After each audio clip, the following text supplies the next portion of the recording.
welcome back to another video.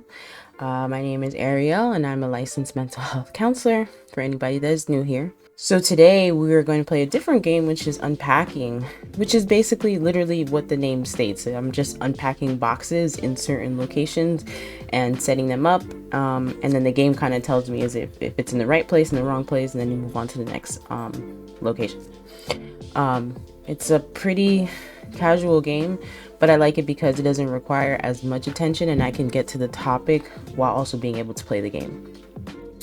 So the topic that I want to talk about today might be a little controversial, but I think it's a common experience among a lot of people in this culture. I want to talk about how your mental health is affected by either growing up or currently living in a Caribbean household. Now, I know this might be the same for other households or Latin American, but I'm speaking from a Caribbean perspective because that is my culture. I am Haitian, and that is the life that I grew up in. When it comes to mental health in this culture, they don't talk about it. Mental health is not a conversation that is really talked about. Oh, and I did forget to mention, I did start this game a little bit. I haven't played it as much, but I've only done a couple of spaces. So we still have a general consensus of being able to get the gist of the game, but this is literally how it's set up. There's different rooms, there's these boxes that you have to unpack, and even though the boxes are in these specific rooms, some things that might belong in the bedroom might be in the boxes of the bathroom, but so on and so forth. This is basically the concept, is different rooms, unpacking the boxes. Yeah, just that gist. So as I was saying before, growing up in a Haitian household has to be one of the most interesting things that you could go through. And I'm not saying that in a bad way. I'm just saying that in order for you to understand that concept, you have to be able to you have to have grown in that same lifestyle to understand it. It's not something that I could explain it, but the only people that would truly get it are those of us who actually grew up in that environment. And it's not saying that growing up in a Haitian household is a bad thing. It's just that our Haitian parents, and some may agree and some may disagree, but our parents came to this country to build a specific lifestyle for themselves, and they put so much pressure on their children. And I don't think they do it on purpose, like in the sense that they know that they're doing it. I think they're doing it because they know that ultimately they want the best for us, and the reason why they came to this country is because what is everybody else told in other places, that America is the land of the free, you have so many opportunities when you come here. I mean, now in this day and age, we know that this is not specifically true. I mean, you can gain these things being in other spaces, but our parents came here because they wanted to build a better lifestyle for themselves. And with doing that, they had us, and we are the Haitian American children. Now, there are some parents who brought their kids over from their countries and raised them here.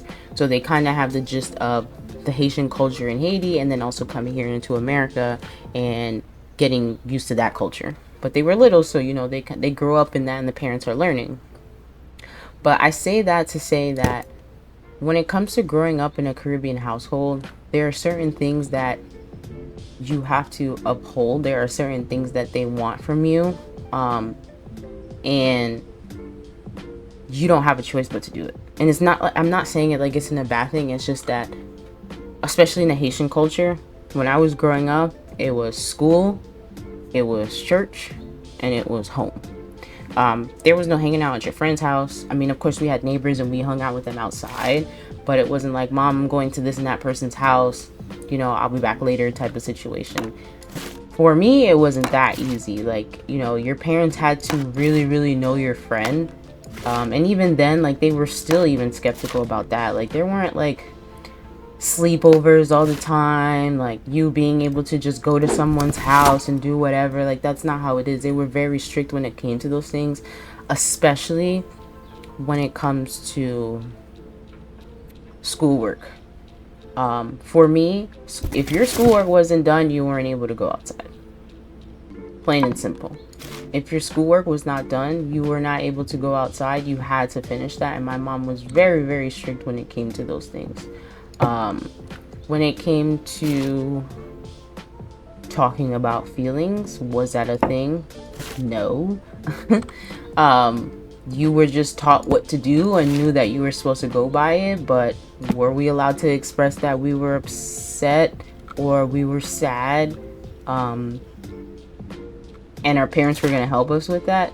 No, not really. And even then, when I was younger, it's not like I knew what mental health was. Of course not. It wasn't like it was a thing in our culture or just in general that people were talking about. But as you get older, especially for me going into this career, you start realizing things as you go into your studies, and you start seeing, wow, I was really affected by this thing, or my parent wasn't aware, because as I've said before in other videos, parents don't get a book for parenting. They kind of just learn as they go. And can you imagine how hard it is for a person who comes from a whole different culture, raising a kid in that culture and trying to understand why they want to do certain things when that's not what you're used to doing. Like, our parents grew up in a whole different lifestyle than what we're used to, so it's hard for them to understand the things that we're doing and why that makes sense. So for a lot of it, they were very strict because they didn't understand and they wanted to keep us safe. But in our mind, we hated it. We're just like, our friends are doing this, why can't you allow us to do that? It was just a lot of things that were very taxing, and you didn't really notice it until you got older, and you're just like, wow, okay, my parents were actually very, very strict. Like, there were a lot of things I just wasn't able to do, and it wasn't at the fault of them, it's just they didn't understand, right? So this kind of brings me into why I brought up this topic for today, is that I feel like growing up in a Caribbean household, being in a Caribbean household now, if you're still in one, you can understand why it affects your mental health. They don't talk about feelings. They pressure you a lot to go to school, do work, do what you have to do. And then as girls, women growing up in a Caribbean household, you're supposed to uphold to the standards of a woman, and that's, taking care of your man and making sure that you know how to cook, you know how to clean, you know what you're supposed to do. That's just how it is, and taking care of it. And then on the other side of it comes the boys and the men that grew up in the household, and some of them, or majority of them, were able to just do what they want. They didn't get as much strict rules as the girls did. They were just told to make sure they did the manly things in the house, which is, taking care of the garbage, taking care of certain things that they wouldn't allow women to do. But the women were the ones that were supposed to take care of the kids. And, even as a little girl, I mean, like, for me, I was the youngest, but I know other people in my family or just friends that I knew that were in a Caribbean household who had to take care of their siblings like it was their own. And it was just a thing because, your parents are working or whatever the case may be, and that was your responsibility. And to put that all on a child is a lot, because at the end of the day, you're still a child and you still want to grow up and be with your friends. But if you're being told that you can't do that because you have to take care of your sibling tonight or whatever the case may be, that does a lot to you, and you start to grow up earlier than you need to, because you're being placed in a position that you didn't even want to be in. But it kind of just comes with being in that household. Unfortunately, that's what happens, right? So with that being said, I think when it comes to our parents not being or not understanding what mental health even means, or it not even being like a topic of conversation, that comes with our mental health being affected at an early age, and we kind of just move along and do what we have to do in life, because what else are you gonna do? It's not like we can tell our parents, this is how we're feeling, you gotta fix it. They didn't know. Like, this is, it is what it is. And a lot of the times too, when it comes to a Caribbean household, your emotions are not at the forefront, and they really focus on the fact that you're okay, in the sense that you have a roof over your head, you have family that supports you, you have food on the table, all of those basic necessities are met, and you should be fine. Why are you sad? I don't understand what you're sad about. You are doing completely fine. You have all these things for you. Why do you feel the need to complain and say that, you know, this and this is happening, and you don't know how to function? They're not going to accept that. They don't even know what that means. They're just like, what are you even talking about? And then that hinders a lot of people from even getting the help, because it's kind of like, if my parents don't feel like the problem is important, why would anybody else feel like that?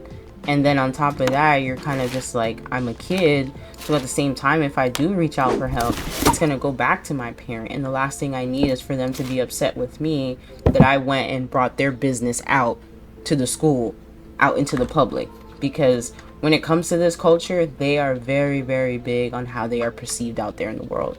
Whether they want to accept it or not, that's just what it is. A lot of times they don't do things because of how they're going to be perceived to other people. I don't agree with it, but that's just the way that they were raised, and that's what they know. And I can't fault them for that, but it's not anything that I haven't heard before.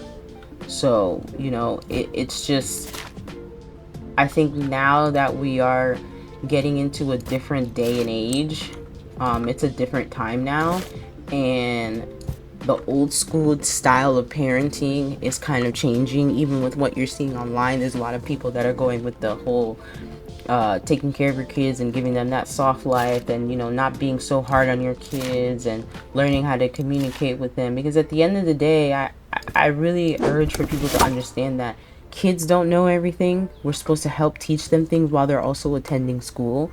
And we can't get mad at them because of how they're expressing their opinions. It's not fair. And so that kind of goes into, when it comes to this culture, they are very big on church, religion.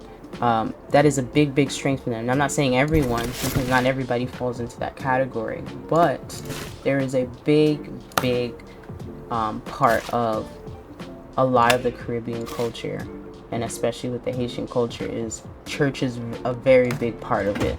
And I think for a lot of them, they say that, you know, if we can't help you, well, then God can. Go to church and pray about it. You know, if my family loves me, my friends love me, God loves me, what is there to be unhappy about? And we now see that doesn't, you know, God doesn't cure everything. You know, we have to put in the work to be able to do what we have to do. And of course, He's going to be there to guide us. But there is going to be moments when, you know, we are not feeling our best. And we need more than just God to be able to get to the resolution of it. And this is where therapy and everything else comes into play. Being able to talk to someone who has no idea of what has happened in your life and can't judge you or, you know, make assumptions based off of what they've been through with you, it helps. And I know that people are not with it, and, you know, it's going to take some time for people to truly understand and feel comfortable with it, or not. I'm not saying that you can't go to church and talk to whomever and get your help from there. You can't. But I feel like, don't force it if it doesn't work. You know, if you at least give therapy a try. Like I always tell people, how do you know if it doesn't work? How do you know if you didn't try? At least try it and see. And if it doesn't work, it doesn't work. And again, I try to tell people too, you can change your mind. Let's say it didn't work the first time, but you're like, okay, maybe I want to try it again and see if it'll work this time. And then you try it with a different therapist and it ends up working out. You never know, you know, so don't stop yourself from doing something just because you feel like it's not going to work, because you don't know, because you haven't tried. So at least try first and then let me know how that works. And that comes with the heavy focus on church. You can't pray everything away. There are certain mental health things that you have to take medication for. Unfortunately, it's a chemical imbalance or whatever the case may be, and you just have to take medication for it. And there's nothing wrong with that. There are some things where you can take medication temporarily, and then, you know, after a while, your body starts getting used to it, and then you don't have to be on it as much, or the dosage is decreased, you know. I think people also get that thing confused too, and that's the reason why they don't want to attend therapy as well, is like they feel like you're going to be on medication for the rest of your life, and that's not true. Like, the last thing that we want you to do is be the last thing that we would want is for you to rely on your medication to make you feel better. No, we want you to have the ability to do what you got to do, and that comes with the idea that medication is only there temporarily, and once you get to the point that you're good, that you'll be able to function without having to rely on the medication heavily. But as we know, that when it comes to medication, you have to see if it works. If it doesn't go with your body, it doesn't.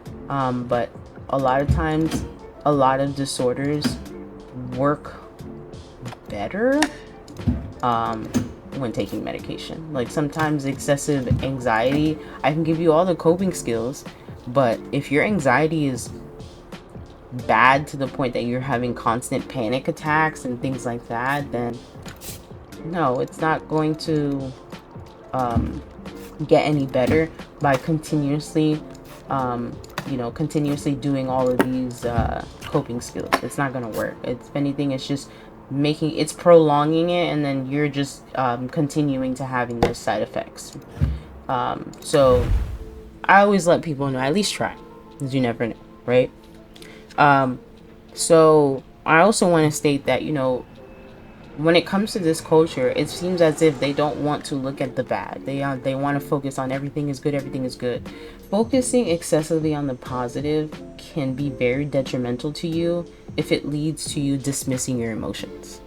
If I'm only focusing on the fact that, you know, God put me in this place, I have a roof over my head, I have a family, I'm good, God is good, but on the other side, I'm depressed because of whatever it is that's been going on, you are denying your reality and just leaving your negative feelings unaddressed. And I try to tell people that you keep pushing those feelings away, but they're going to come out eventually. They're going to come out, whether you want them to or not. They're going to come out. And I know for people it's a lot, because one, they're not used to it. This is not something that they're used to, and they don't know what to do when it comes to that. I mean, and that's fine. I just don't want people to downplay these things and feel as if you don't have to ever address your feelings. If you keep pushing them away, it is what it is. No, they're going to show up in other ways. Whether you think or not, they're going to show up in other ways. So if you never address the anger that you have, it'll show up. And you may not think about it, but it'll show up in the way that you talk to people. It'll show up in the way that you show up at work or just in different spaces.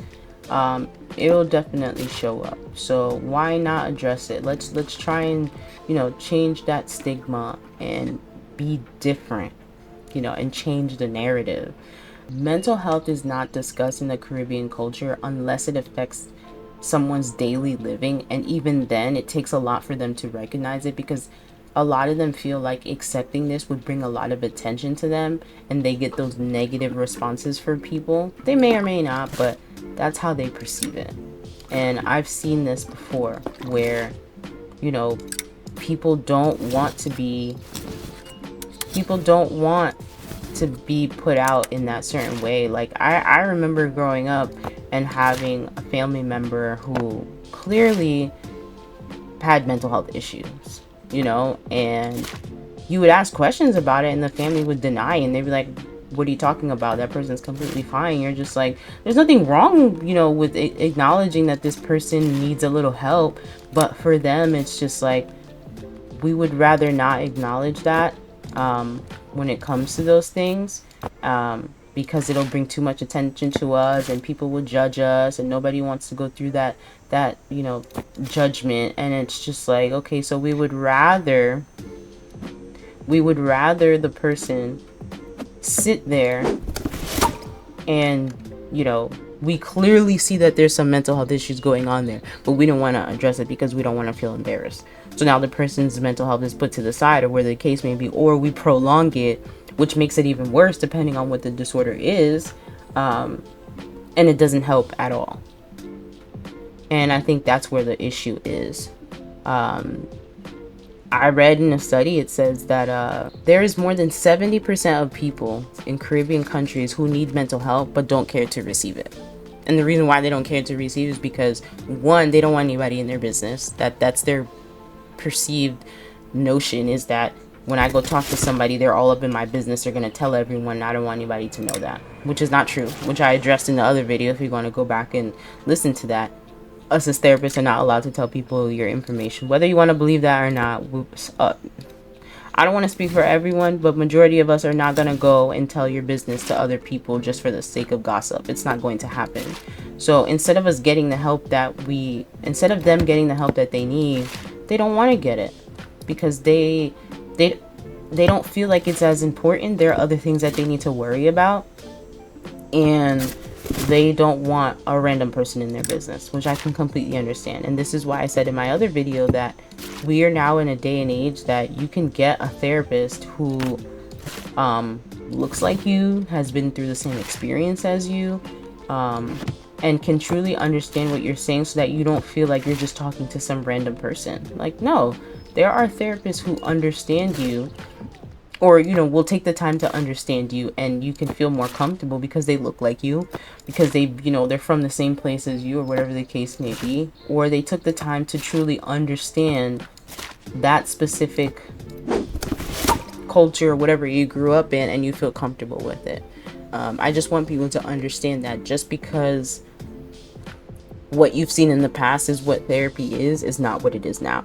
Therapy has changed, and I want our people to get the help that they need. Of course, you can't force the older folks to get the help, but I feel like with us as the younger kids growing up and us starting our own family and continuing to keep this culture, we want to at least show our kids and whomever that it's possible to get mental health services and, you know, not feel bad about it, not feel ashamed about it. It's okay. You know, it's beneficial for you and for everyone around you.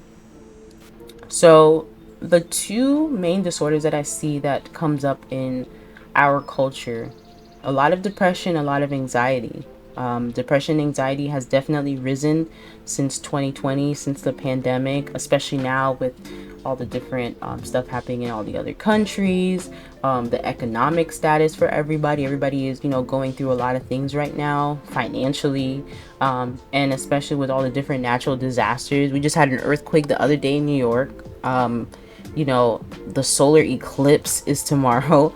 And, you know, if you're a conspiracy theorist, just in general, you study those things or you care about those type of things, all of that stuff plays into a factor of our anxiety and, you know, depression and all that other stuff. And a lot of those things have risen since the pandemic.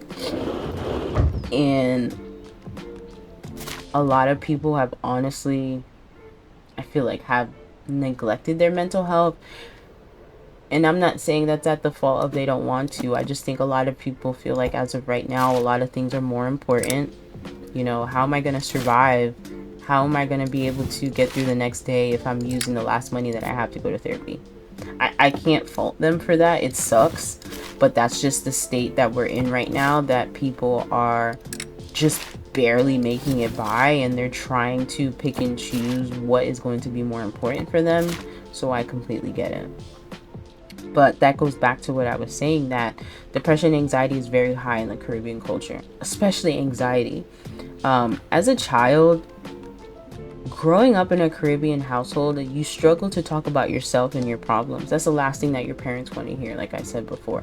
So you keep all of that inside, and that makes you very, very anxious, especially if you go to a school where there's different kids and they're able to do that, and they let you know, oh my gosh, yes, I was able to talk to my parent about this, about that, and you're just like, wow, I can't do that with my parent. Like, no way my mom would let me sit there and vent about, I don't know, and vent about me having my own problems. No, they're gonna be like, what are you complaining about? I give you food, you get to do this, you get to do that. There's no reason for you to be complaining right now. Like, in their mind, that's what they think, right? And again, can't fault them for that. That's just how they grew up. That's what they know. But again, this is why I go into that. We have to start making those changes. Um, we have to start making an impact and showing people that it's okay to get help. And there are people that, you know, have the same religion as us, and they can understand why we feel the way that we feel. Um, and they are able to help us without judgment, right? So when we don't address our mental health, or continue to let things affect our mental health and not doing anything about it, it creates a huge impact on your life, and it increases your risk of dementia in the future. It increases your risk of substance use, which I see people downplay, but substance use is a big issue. Just because you feel good at the time doesn't mean that your situation is resolved, and I'm sure you're aware of that. But what happens when you become sober again? The issue is still there. It hasn't been addressed. You just use the substances to be able to make it through that day, and you're going to do it again the next day, and then that leads to an addiction problem, and then that leads to other factors that play into that. And nobody wants to live like that. So it's kind of just like, why are we not addressing these things? We know it's an issue. We know it's a big factor in our lives. So let's address them and see what we can do to make a difference in people's lives. The other thing that I, tend to see when it comes to the family unit and being part of the culture is that they will use family as a way to be able to get information out of people. Like, why can't you tell me? I'm your mom, I'm your dad. Yes, sure, that is what you are, and I do love you, and I do know that you care for me, but there's just certain things that people don't feel comfortable talking to their parents about. And rightfully so. You don't have to express every little thing to your parent, but you do need some type of outlet. If you're not going to talk to your parent, at least talk to someone to be able to get those thoughts out. Because again, those things are going to continue to build up, and they're going to continue to hurt you whether you try to face them or not. It's going to happen. I think the other part of it too, a lot of kids are afraid to talk to their parents about it because, I don't know about other people, but I mean, I've heard it in other Caribbean cultures, but I know when I was growing up and things would happen in my house, especially with the Haitian culture and being in that household, your aunt, uncle, whomever would know about it within the next day. Your mom is calling them, or whomever is calling them, to let them know what happened. Now when you see them at whatever family event, it's embarrassing, or whatever the case may be, because everybody knows about it. And it's just like, no, I don't want to talk to you about certain things because I know that you're going to run back to the family and say it. And yes, they're family, and you guys are cool, but there's certain things that you just don't want certain family members to know, and you have the right to do that. I want people to understand that too. Just because someone is family doesn't mean they need to know every little inch of your life. It's not going to happen that way, and it shouldn't be that way. There should be some type of discourse there when it comes to family members and what you want them to know and what you feel like they shouldn't know. And I feel like parents lack that boundary, and they don't understand that, especially in the Caribbean culture. Like, if you decide to do something to your parent, good luck. Your aunt is calling you within the next couple of hours, letting you know, hey, your parents said that you did this, you did that, and you think that you're gonna be okay after that? No. It's a lot on a person. So, I want people to remember that too, that everybody has somehow been through this thing, but I don't want it to be a continued thing. Like, I know it's part of our culture, but as we are getting a little bit older and we're starting to grow our own families, I think it's important for people to know, that we can do different than what our parents did. And I'm not saying that our parents are bad for what they did. They didn't know these things. And like I always tell people too, how can you trust for someone to do differently if they don't know what they're doing is wrong, or if they don't know anything different? Our parents grew up in a whole different culture than us. It's hard for them to understand some things, and unfortunately that's just the way that it is. And my whole thing is that you don't have to continue that cycle. I think that's the big part of it, is that you don't have to continue that cycle of treating your kids how your parents treated you when it comes to your own mental health. No, you can change that dynamic, and you can let them know that, if your kids want somebody to talk to, that they can come and talk to you. Now, that's not saying that you're your kid's friend, but you want your kids to be able to come and talk to you, and they're not afraid to come and talk to you because they feel like you're going to go and tell their business to everyone. Or the other thing that I've seen is that a lot of times parents will minimize their kids' problem because it's not as important to them. And that's where the issues lie. If your kid doesn't feel comfortable coming to talk to you about, well, let me reverse that. If a kid comes to talk to you about something and you minimize it, that already messes up the relationship between the two of you, because now they don't feel comfortable coming to talk to you because they feel like every single thing that you tell them or that they tell you is going to be minimized. And that's not fair, right? As we become the adults, I hope that we can change this narrative and be able to give our kids a space to be able to be comfortable with coming to talk to us. It's very important. Kids these days are very mean. School is continuing to be not the greatest place, but kids have to go. You gotta do what you gotta do. And I think if we let our kids know that, it's okay to come and talk to me and I will help you get to a solution of the problem, then it kind of helps for them, right? And it kind of minimizes that continuous mental health need that's never met, right? The other thing that I see too is that a lot of times parents will throw what they did for their kids back in their face. When I tell you that, I see this a lot and I hate it, because as kids, we are not asked to be here. We are just put on this earth and we're supposed to just get with the program and, figure out what it is that we want to do. And, it is what it is, and we have to be very thankful with our parents. And I mean, I get it, but as a parent, this is your responsibility, is to take care of your kid. Your kid was not just given to you. You decided to make kids. Of course, there are other circumstances, I get it. But at the end of the day, you decided to have kids, and it's not fair to throw back in their face what you are ultimately responsible for, and then making them feel bad about it. Like, if a kid comes and tells you that they're upset, that they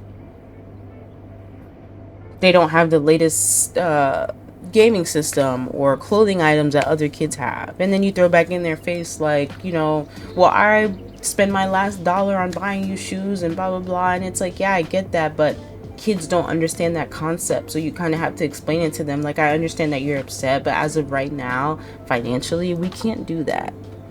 And when we get to that point, yeah, maybe we can work towards that, but as of right now, financially, we don't have that in our income. And I think a lot of times parents don't tell their kids that, and I think that's where they mess up. It's like, talk to your kid like they're a human being. Like, teenagers understand. If you just explain it to them, they'll be upset, yes, but if you never explain to them the why, they're just going to keep complaining, and they're going to be upset with you, and then that builds resentment, and nobody wants to live like that. Just explain to them, we don't have the money right now, unfortunately, it sucks, but we will get there eventually. Or when you get to a certain point in your life, you'll be able to meet your own needs and be able to do those things for yourselves. But kids don't understand that concept, and I think it's hard for some parents to get that,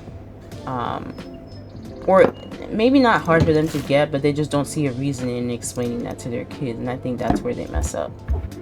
Because, you know, at the end of the day, kids are kids, but we can't fault them for how they feel, because they're just getting into this whole role of life, and we are supposed to be the ones there to help them. And dismissing their thoughts and not taking the time to explain things to them and throwing things back in their face is not going to help. The other thing that I see too, with this culture and growing up in it, is when your parents buy something for you without you asking for it, and then they get mad at you when you say you don't like it. What's wrong with this? It's nice, I bought it for you. Yeah, but I didn't ask for it. And I mean, like, I get it, because as a kid, your parents are trying to do what's best again, but don't buy something for your kid and then get mad when they don't like it, when you didn't take the time to ultimately even ask them what they like or what they don't like. Like, that is the part that bothers me. Like, you know that your kid doesn't like something, or take them with you when you go buy something. Don't make them feel bad that you bought something and that they don't like it, because you would do the same. I mean, maybe it might be different because of how you were raised and how you grew up, but I feel like if you don't like something, it's hard for some people because they don't want to hurt people's feelings, but kids don't know about that. They'll tell you when they don't like something, and then after that, that makes them continue to build resentment and have issues with relationships in the future, because they're not able to express how they feel, because they now understand that when they do that, the person is getting upset, and so they just don't bother to do it at all. And that's not good for them. It's not healthy, right? So we want to start modeling those behaviors, and we want to start doing things differently so we can show our kids, like, hey, it's okay. You know, I will take you with me, or I will pay more attention to what it is that you like. Kids are forever growing, and their interests and things are changing, so why not take them with you when you decide to go shopping, or ask them what they like and what they don't like. Don't just forcefully put things on them because you think as a parent that they should be happy that you did something for them. Yes, okay, let's not be ungrateful, but also understand your kids. Kids will tell you what they like and what they don't like. You can't make the kid, you know, like something that they don't like just because. It's not fair to them, and you wouldn't want someone to do that to you. The other thing that I tend to see too is that parents will compare their kid to other kids. And I've seen that happen a lot in my own family, and I've seen it happen to other people that I grew up with. Parents love comparing you to whomever's neighbor next door, or they love comparing you to your cousin who gets straight A's and isn't getting in trouble, or whatever the case may be. That doesn't help.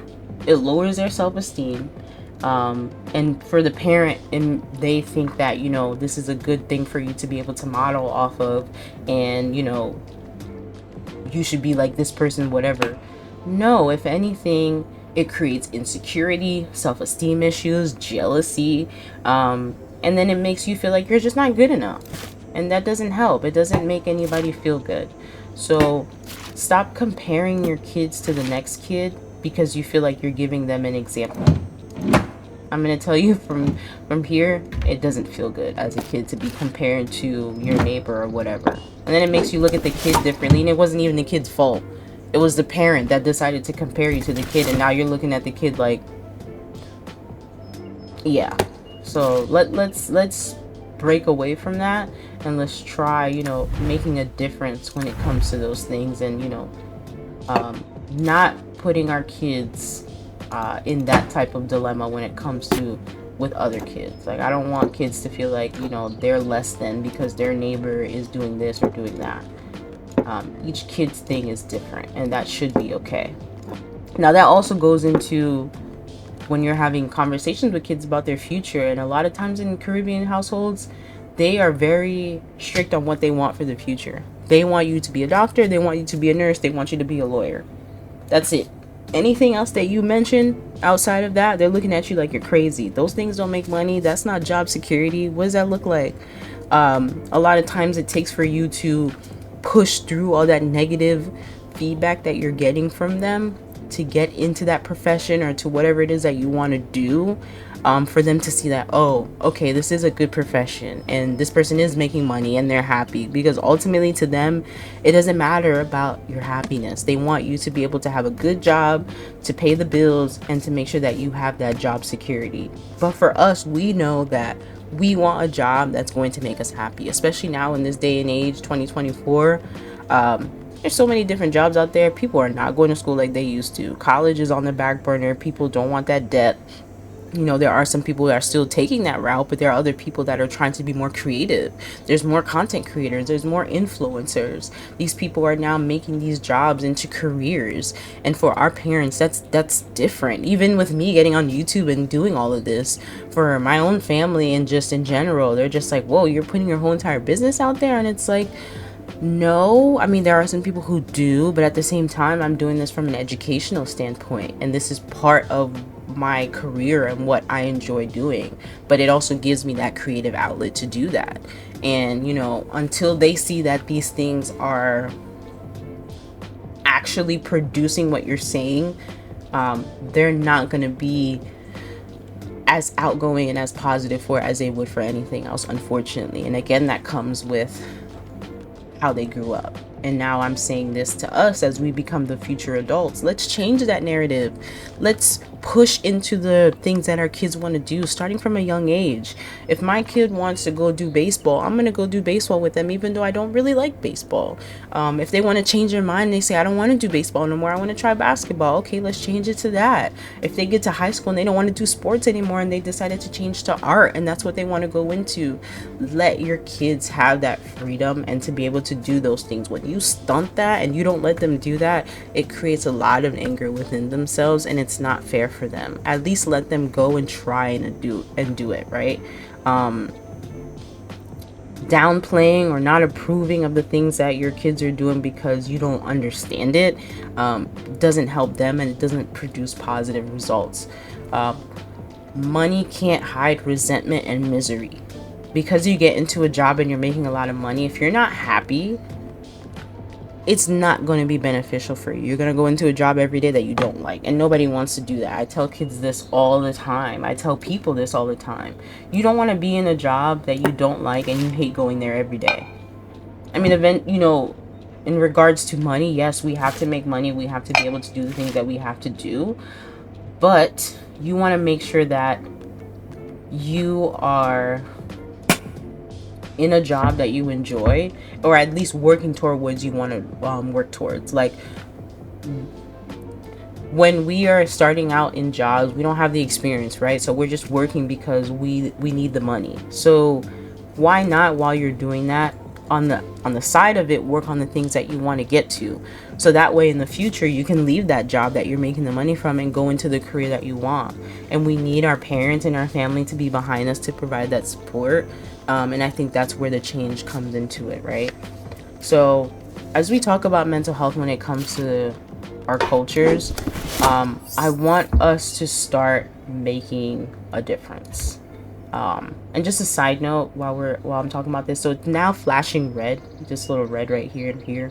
It's telling me that these things are in the wrong place, so I have to move it around and see how I can move these things and see where I can put them so that they can fit, and then it'll tell me that the game is complete. So that's what I'm gonna do while I'm talking here. So yeah, let's start changing the narrative with mental health, right? Let's start letting our people know and educating them, and educating our parents and letting them know, hey, like, you're not used to this, I completely get it, but it's a different world and people need to get help. It's the truth. People need to get the help that they need to get, and we can't deny that because we don't understand it. At least take the time to understand it, and let kids know that it's okay for them to feel the way that they feel. It's not fair for them to have to go through things because you don't understand. At least take the time to understand, why are you curious about this thing? You know, what is it about this thing that you want to do it? And not making them feel bad about it because this is not how you grew up and you don't understand. That's not fair, right? So yes, when it comes to mental health in the Caribbean culture, let's change that narrative, right? Let's start showing our kids that it's okay to get the help. We don't have to feel bad about it, and there are people out there that are genuinely here for to help us, right, and to get us to where we need to be. See, this is the tricky part. Some of these things I'm like, can we put you in here? We can. So to end off this video, I want us to understand that, you know, mental health was not talked about in our Caribbean culture, but this can change. You know, we can be part of the change. We can make an impact. There are some places that are putting up facilities and mental health is being talked about, but it still needs to be educated.